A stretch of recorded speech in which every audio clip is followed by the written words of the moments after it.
Over the years, we've developed our own techniques. We usually do it all in-house, particularly the qualitative stuff, the focus groups, the one-to-ones, the in-store observations, even in-kitchen observations, where we'll stand with the consumer in their own kitchen, understanding how this product might fit into their world. We do that ourselves. We love being with that consumer, and we seem to gain a lot of insight and ideas immediately from being with them that we can then bring and engineer straight into the brand solution or the innovation that we're creating. We can do consumer insight by looking at 3 different things.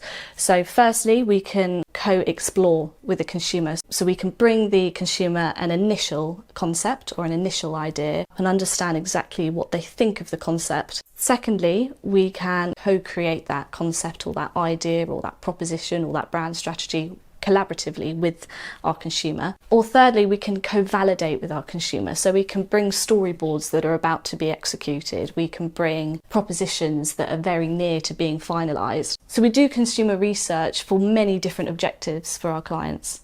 We start with what the client has so that we don't replicate or duplicate anything they've already got. Often they're swimming in data. Perhaps they need experienced eyes to go through all that information, sort out the wheat from the chaff, identify any of the gaps, any of the questions that we know they need answers to, but do not lie within that data. And then we can put together a program of primary research.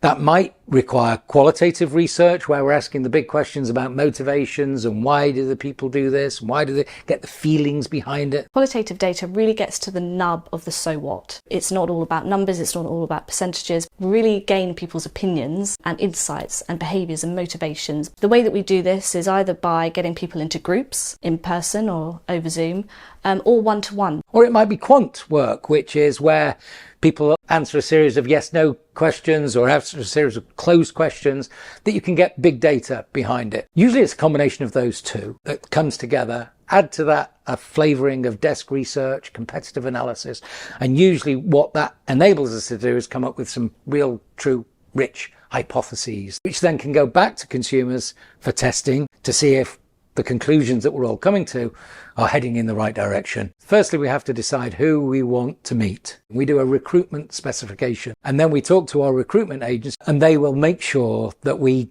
get a series, a list of all those people who are absolutely bang on that target audience that we need to speak to. They may be current users, they may be potential future users. It's important for us to understand, those people who are buying and those people who are the next potential buyers. The next thing is we put together what we call a discussion guide, so that the flow within a group or a one-to-one has a good flow to it, it's good pace to it. It's very rare really that we ask a series of robotic questions. What we're normally doing is searching for answers, but we do it in a very natural way because it's that human interaction, that conversational tone that we find gets more out of the respondents than if we're just very formulaic and very robotic about answering specific questions. What comes out of that is a series of insights. For me, the best part of being a strategist is really that light bulb moment within the research. Because we've been doing it for so many years, we're able to spot the patterns. We're able to compare that to the desk information we got on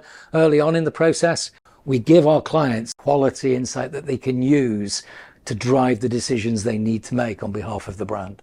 It's really powerful to do this sort of stuff on Zoom. Our clients can easily sit in from the comfort of their home or their office. They're off camera, so they don't disturb the flow of the session, but they can watch what's going on and they can take their own conclusions from what they see. They can even sort of pass a couple of questions to us in live time using WhatsApp if they feel the customers are quite interesting in particular areas, and we'll ask those questions of the consumers. So we found that there's lots of benefits from actually doing this work on Zoom.